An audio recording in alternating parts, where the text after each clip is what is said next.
रेगिस्तान में तेज हवा चल रही थी। रेत के कण हवा में उड़ते हुए एक अनोखी कहानी बयां कर रहे थे। रेत मक्का की पत्थर की इमारतों से टकरा रही थी। ये इमारतें समय की गवाह थीं, जिन्होंने कई कहानियां देखी और सुनी थीं। जिंदगी मुश्किल थी। हर दिन बस जीने की जद्दोजहद थी। लोग अपने अस्तित्व के लिए संघर्ष कर रहे थे। लेकिन इन दीवारों के अंदर एक अलग ही रूह थी। यहां की हवा में एक अद्भुत शांति और आध्यात्मिकता थी। मक्का के लोग मजबूत, घमंडी और आजाद थे। उनकी आंखों में आत्मविश्वास और दिल में साहस था। वो व्यापार करते, लेन देन करते, अपने हिसाब से जीते थे। बाजारों में रौनक और हलचल थी। इस भागदौड़ भरी जिंदगी में उमर इब्न अल खत्ताब नाम का एक नौजवान चल रहा था। उसकी चाल में आत्मविश्वास था। वो लंबा चौड़ा और ताकतवर था।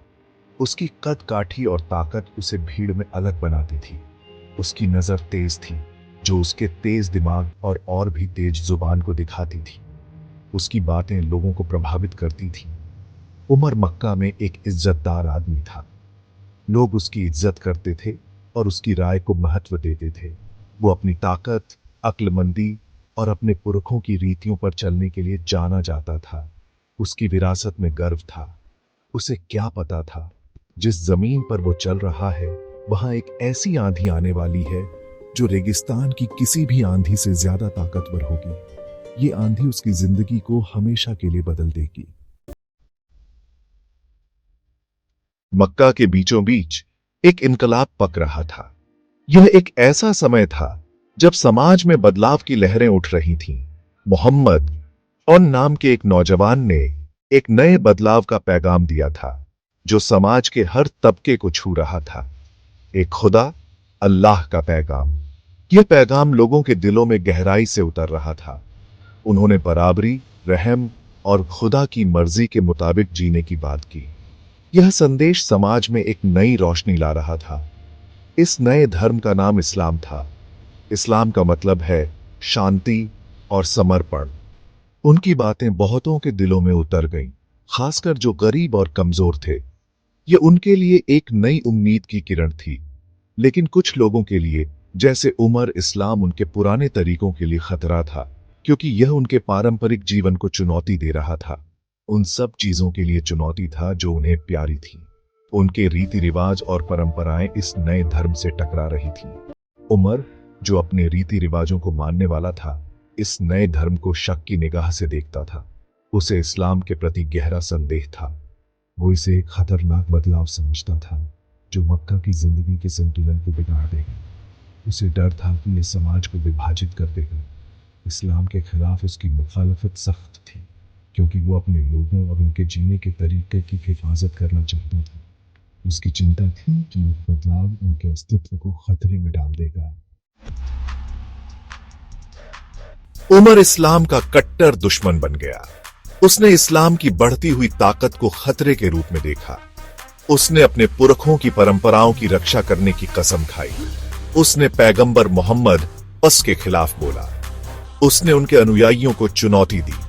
उसकी दमदार आवाज मक्का की गलियों में गूंजती थी, इस नए धर्म की निंदा करती थी। उसका विरोध सिर्फ जुबानी नहीं था, उसने इस्लाम के अनुयायियों को सताने में सक्रिय भूमिका निभाई।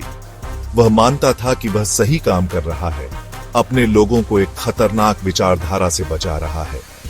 उससे लोग डरते थे, लेकिन उसका सम्मान भी करते थे। उसका अटूट विश्वास, जिस चीज में वह विश्वास करता था, उसके लिए लड़ने की उसकी इच्छा ने उसे एक दुर्जेय विरोधी बना दिया।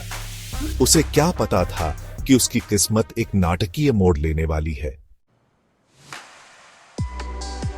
एक दिन गुस्से से भरा हुआ उमर खुद पैगंबर मोहम्मद फौन का सामना करने निकला। वह इस आदमी और उसके संदेश को चुप कराना चाहता था। वह मकसद के साथ चला। उसका हाथ उसकी तलवार की मूठ पर था। वह एक मिशन पर निकला आदमी था, अपने विश्वासों से अंधा आदमी। लेकिन रास्ते में कुछ हुआ। उसका सामना एक आदमी से हुआ जिसने उसे बताया कि उसकी अपनी बहन ने इस्लाम अपना लिया है। गुस्सा उसे खा गया। वह अपनी बहन के घर की ओर भागा। वह उसका सामना करने के लिए तैयार था, उसे इस नए धर्म को त्यागने के लिए मजबूर करने के लिए। लेकिन जब वह पहुंचा तो उसने कुरान की आयतों का पाठ सुना। इतनी गहरी सुंदरता और ज्ञान के शब्द कि वे उसके कठोर हृदय में छेद कर गए। कुरान के शब्द उमर पर छा गए। वह दरवाजे पर रुक गया। उसका गुस्सा जिज्ञासा का रास्ता दे रहा था। उसने पहले कभी ऐसा कुछ नहीं सुना था। आयतें एक ईश्वर, न्याय, दया और अपने से बड़े किसी चीज की सेवा में बिताए गए जीवन के बारे में बताती थीं। उसने कमरे में प्रवेश किया। उसका क्रोध विस्मय और भय के एक अजीब मिश्रण से बदल गया। उसने अपनी बहन से फिर से आयतें पढ़ने के लिए कहा। जैसे ही उसने सुना, उसके भीतर एक गहरा परिवर्तन होने लगा। जिन शब्दों को उसने कभी खतरनाक माना था, वे अब उसकी आत्मा में गूंज रहे थे। उसने पैगंबर के संदेश में सच्चाई को महसूस किया। उमर, जो कभी कट्टर विरोधी था, उसी दिन इस्लाम अपना लिया। उसका धर्म परिवर्तन नवजात मुस्लिम समुदाय के लिए एक महत्वपूर्ण मोड़ था। उसकी ताकत, उसका साहस और उसकी अटूट वफादारी अब पैगंबर मोहम्मद अस के लिए फायदेमंद थी। वह पैगंबर के सबसे करीबी साथियों, उनके सलाहकार, उनके विश्वास पात्र में से एक बन गया। वह हर परिस्थिति में पैगंबर के साथ खड़ा रहा, उनका और उनके अनुयायियों का दुश्मनों से बचाव किया। उसके धर्म परिवर्तन ने दूसरों को प्रेरित किया। इसने इस्लाम की शक्ति को सबसे कठोर दिलों को भी बदलने के लिए दिखाया। वह मुस्लिम समुदाय का एक स्तंभ बन गया, जो अपने ज्ञान, अपनी निष्पक्षता और न्याय के प्रति अपनी अटूट प्रतिबद्धता के लिए जाना जाता था। पैगंबर की मृत्यु के बाद उमर इस्लाम के दूसरे खलीफा बने। उन्होंने इस्लामी समुदाय को एकजुट करने और इसे मजबूत बनाने के लिए अपने जीवन को समर्पित कर दिया। उन्होंने उसी ताकत, ज्ञान और करुणा के साथ मुस्लिम समुदाय का नेतृत्व किया जो उन्होंने अपने पूरे जीवन में दिखाई थी। उनकी नेतृत्व शैली ने उन्हें अपने अनुयायियों के बीच अत्यधिक सम्मानित और प्रिय बना दिया।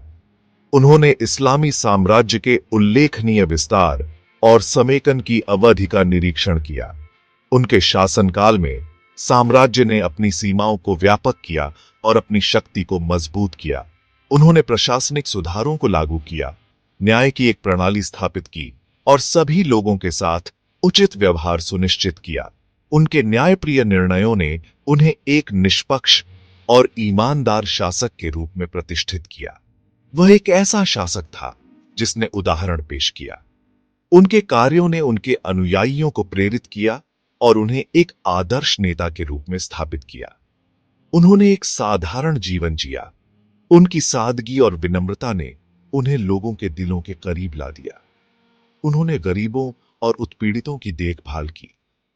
उनकी उदारता और दया ने उन्हें एक सच्चे मानवतावादी के रूप में प्रतिष्ठित किया। उन्होंने शिक्षा संस्थानों की स्थापना की और ज्ञान की खोज को प्रोत्साहित किया। उनके प्रयासों ने शिक्षा के महत्व को बढ़ावा दिया और समाज में ज्ञान का प्रसार किया। उन्हें उनकी धर्मपरायणता, उनकी विनम्रता और इस्लाम के सिद्धांतों के प्रति उनकी अटूट प्रतिबद्धता के लिए याद किया जाता है। उनकी धार्मिकता ने उन्हें एक आदर्श मुस्लिम नेता के रूप में स्थापित किया।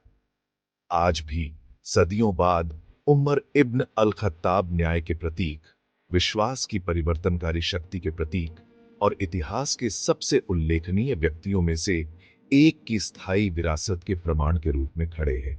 उनकी विरासत ने आने वाली पीढ़ियों को प्रेरित किया है। उनकी कहानी हमें याद दिलाती है कि सबसे कठोर रेगिस्तानों में भी आशा खिल सकती है और यहाँ तक कि सबसे कठोर दिलों को भी सच्चाई की रोशनी छू सकती है। उनकी जीवन यात्रा हमें सिखाती है कि सच्चाई और न्याय की राह पर चलने से ही वास्तविक परिवर्तन संभव है।